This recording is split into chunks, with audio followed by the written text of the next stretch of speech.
10 key legal writing rules to get a first class. The first rule is to understand if you're answering an essay or a problem question. There are different rules about if it's a problem question, you need to have an IRAC structure, issue, role, application, conclusion. Whereas if it's an essay question, it's a similar structure, but it's a little bit different. So depending on if it's an essay question or a problem question, you should write accordingly. For essay questions, you have to start with discussing the relevant law, whether it's a case or a statute. And then you have to put the analysis, the critical analysis. How is this law that you discussed relevant for the question asked? You have to refer back to the question and make an argument. Second rule is to include an introductory paragraph. This is only for essay questions. For problem questions, you don't need an introduction. So that's very important that you remember this. For problem questions, all you have to do is identify the legal issues, and you can start straight away with answering the legal issues, discuss the relevant law, application, and conclusion. But for the essay question, you need an introduction. In the introduction, you should define the legal concepts that the essay is about. So whatever the essay is asking you, you have to define those legal concepts and cite relevant legal authorities for the definitions. It's not that you just define it, but you have to cite a case or a statutory provision for those definitions. No arguments in the introductions. The arguments should come after the introduction in the essay question. So just definitions and explanations of the relevant legal concepts you can put in the introductory paragraph in an essay question. For problem questions, no introduction, just dive straight to legal issues and apply to the facts of the case.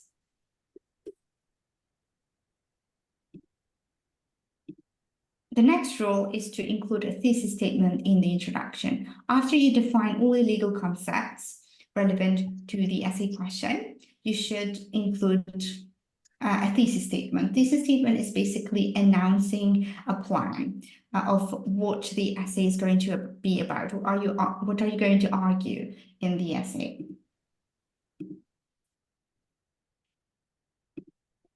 The next rule, rule 4, is about legal research. So it's very important that you do the legal research according to this rule. Both for problem and essay questions, you should read our materials and your lectures. So our materials can replace the books. It's actually supposed to replace the books because, if you read the textbooks, it's just too much information there. You may get confused. It's overcomplicated. It's just thousands of pages, not really possible to read all of that. So our materials were created to replace the books, but you should still be reading your lectures. The lectures will have the list of cases and the list of statutory provisions that you're supposed to mention in your answers, whether it's a problem question or an essay question. And that is very important because, especially for cases, there may be many cases that could be relevant for your questions, but the cases that are mentioned in the lecture should be mentioned because those are the cases that your professor thinks is the most important, and they expect you to mention those cases in your answers. Even if you find a case that is also relevant and that can be cited, you should always cite the cases that were mentioned in the lecture. So please make sure that you cite all the relevant cases from the lecture and all the statutory provisions that were mentioned in the lecture. If you have anything extra, that's okay, but it has to be on top of whatever was mentioned in the lecture. Also for essay questions, for problem questions, our materials plus your lecture should be enough.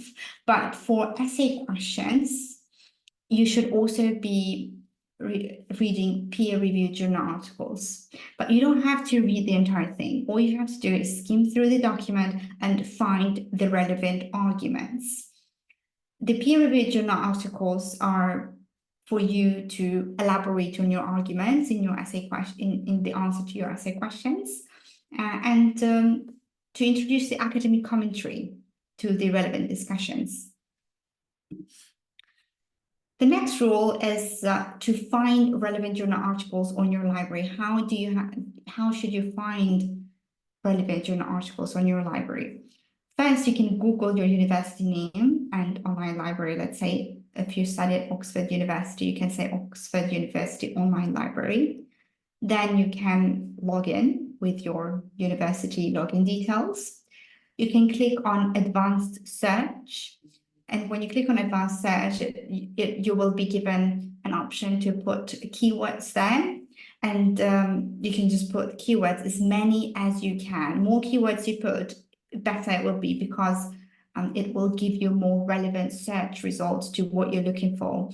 And make sure that you click on peer-reviewed. Peer-reviewed is very important because this is basically better quality of academic source. And if you have more peer-reviewed journal articles in your coursework, it will be ranked, it will be graded higher. So make sure to include peer-reviewed journal articles. This is an example. So let's say if you have an essay question like this, to what extent can equity complete an imperfect gift? What are the keywords for this essay question? If you had to answer this essay question, what would be the keywords that you would be searching the journal articles with? Could be equity, trust, gift, imperfect, complete. Those are possible keywords. If you put all these keywords, you may find no results because it's just too specific.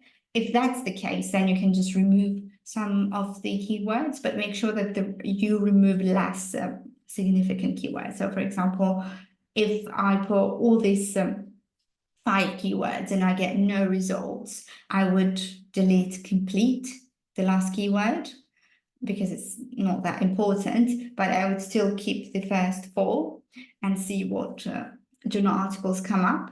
And then make sure that you read the abstract of the journal article before downloading it, so you understand if it's relevant or not. Once you download it, you can skim through the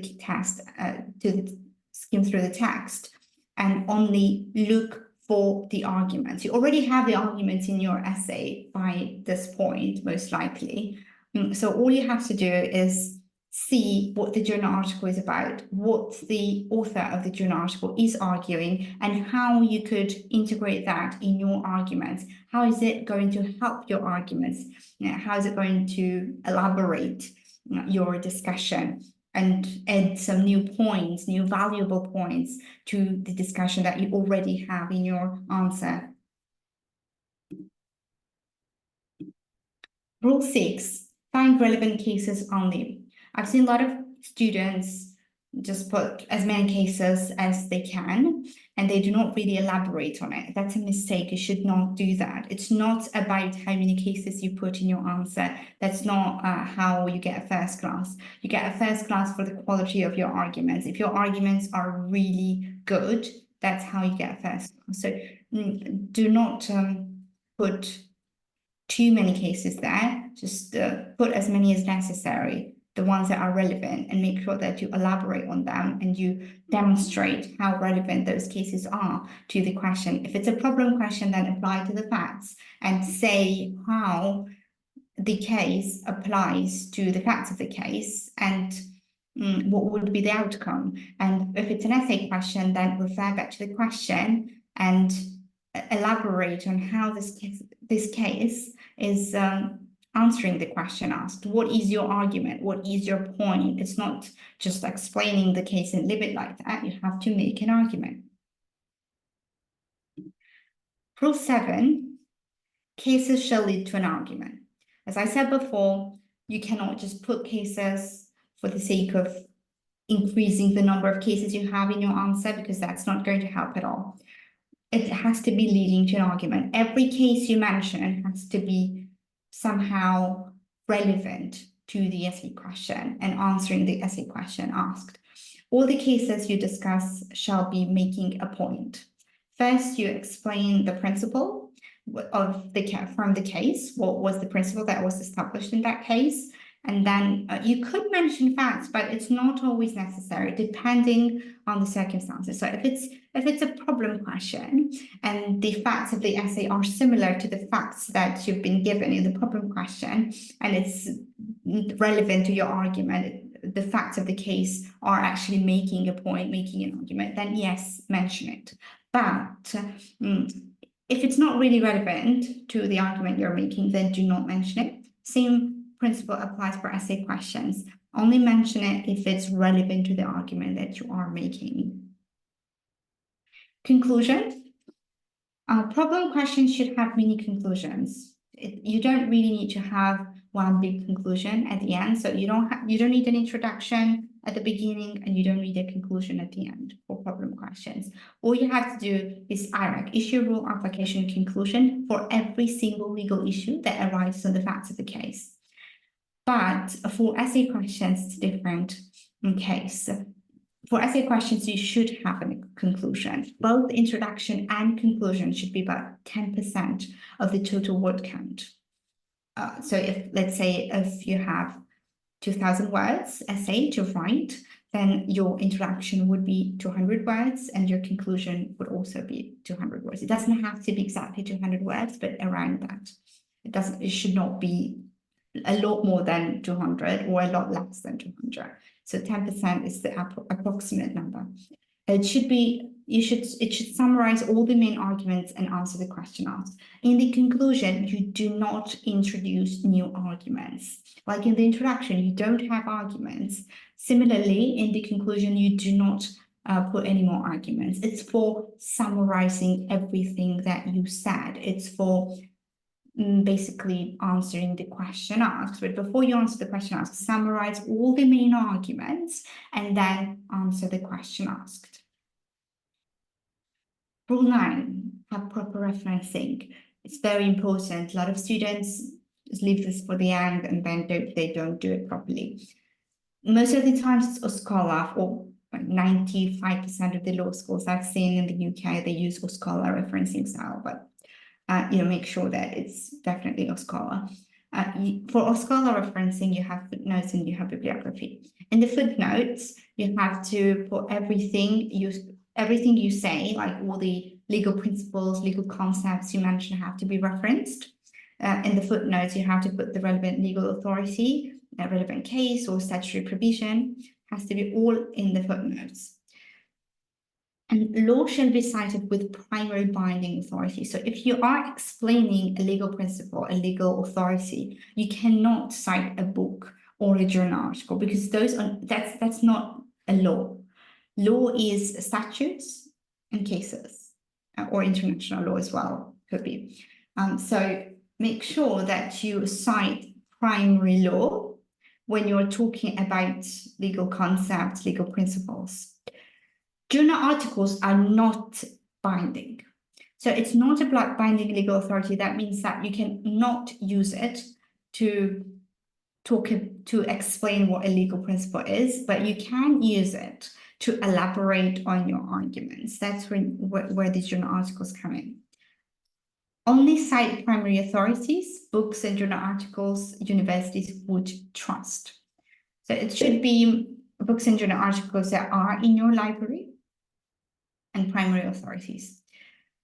But do not cite online resources. You may be using online resources, but you should not cite it unless it's a very well-known or a credible source, like BBC or an article from a Magic Circle law firm. But about articles from law firms, it's debatable. Like some universities are okay with it, some universities are not. You may want to ask to your professor what is his opinion about that. But so be very careful with citing legal online resources. It has to be very well known or credible source. Rule 10, paraphrase. Before, when we were explaining legal principles, we were not really required to paraphrase it 100% because it's law, it's not plagiarism. We were not really like copying and pasting the law, but we did not really change like every single word. But recently, after ChatGPT was released, universities got very strict with this. I've seen students who have got really high level assignments, first class, and they were flagged for plagiarism because they did not completely paraphrase every single word from legal concepts. Like if you are talking about a statute or what a statute is stating or what a judgment is stating, you may not want to change every single word because then you're just changing the entire legal principle. It can be hard for the professor to understand what you're talking about. So that was the reason why we didn't want to change the entire wording of a statute or a judgment before. But now they really ask for that. So you can still double check this with your professor, but I suggest that you paraphrase everything, maybe not like every single word, but try to change the wording of statutes and cases as much as possible. And also, make sure that if your Turnitin score is too high when you submit it, maybe you can resubmit it. So you could like have a look at what was flagged as plagiarism, and then if there is still time before the deadline, I believe they allow you to upload your assignment again. So make sure that you don't leave it till the last moment. And if you see that Turnitin score is high, maybe you can fix that if you still have some time before the deadline. Now I would like to talk a little bit about how we can help at Simple Studying, what we do. We are a team of content creators and tutors. We are law graduates. We got very high grades in our law degrees. We come from different UK universities like LSE, City University, PPP, and so on. We're not associated with these universities, but we hire their best graduates to be our content creators and tutors.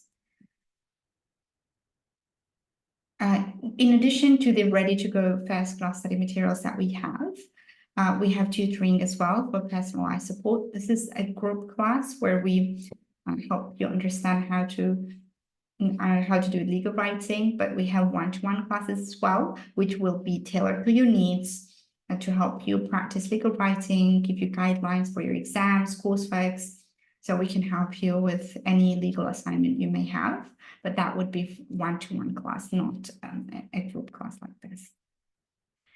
We already have over almost 25,000 subscribers, and a lot of our premium users have got a first class. You can see our reviews as well.